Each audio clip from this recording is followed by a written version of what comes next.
ಲೋಕೋಪಯೋಗಿ.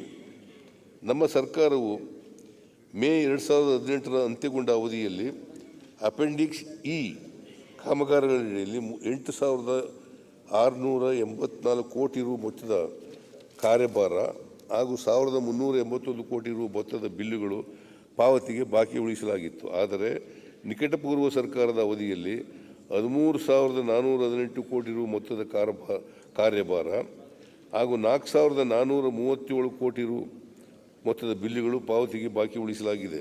ಅನುದಾನದ ಲಭ್ಯತೆಯನ್ನು ಪರಿಗಣಿಸದೆ ಕಳೆದ ಆರ್ಥಿಕ ವರ್ಷದಲ್ಲಿ 6,353 ಕೋಟಿ ರು ಮೊತ್ತದ ಕಾಮಗಾರಿಗಳನ್ನು ಅನುಮೋದಿಸಿರುವುದು ಇಷ್ಟು ಮೊತ್ತದ ಕಾರ್ಯಭಾರ ಹಾಗೂ ಬಿಲ್ಲುಗಳ ಬಾಕಿಗೆ ಕಾರಣವಾಗಿದೆ.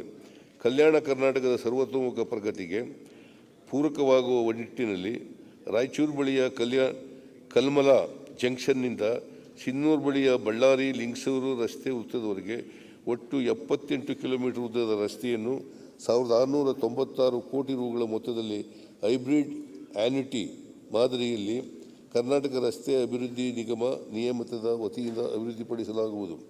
ದೇವನಹಳ್ಳಿ ವಿಜಯಪುರ ಎಚ್ ಕ್ರಾಸ್ ವೇಮ್ಗಲ್ ಮಾಲೂರು ತಮಿಳುನಾಡು ಗಡಿಯವರೆಗೆ ಕೈಗಾರಿಕಾ ಸಂಪರ್ಕವನ್ನು ಕಲ್ಪಿಸಲು 4 ಮತ್ತು 6 ಪಥದ 123 ಕಿಲೋಮೀಟರ್ ಉದ್ದದ ರಸ್ತೆ ನಿರ್ಮಾಣ ಕಾಮಗಾರಿಯನ್ನು 1,826 ಕೋಟಿ ರುಗಳ ಅಂದಾಜು ಮೊತ್ತದಲ್ಲಿ ಹೈಬ್ರಿಡ್ ಆನ್ಯುಟಿ ಯೋಜನೆಯಡಿ ಕರ್ನಾಟಕ ರಸ್ತೆ ಅಭಿವೃದ್ಧಿ ನಿಗಮ ನಿಯಮಿತದ ವತಿಯಿಂದ ಕೈಗೊಳ್ಳಲಾಗುವುದು.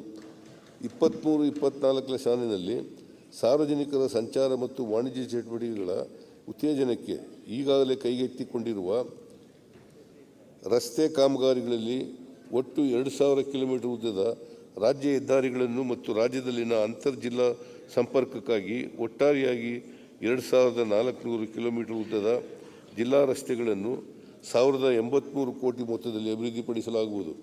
ಲೋಕೋಪಯೋಗಿ ಇಲಾಖೆಯ ಅಧೀನದಲ್ಲಿರುವ ಖಾಲಿ ನಿವೇಶನಗಳು ಮತ್ತು ಕಟ್ಟಡಗಳನ್ನು ಗುರುತಿಸಿ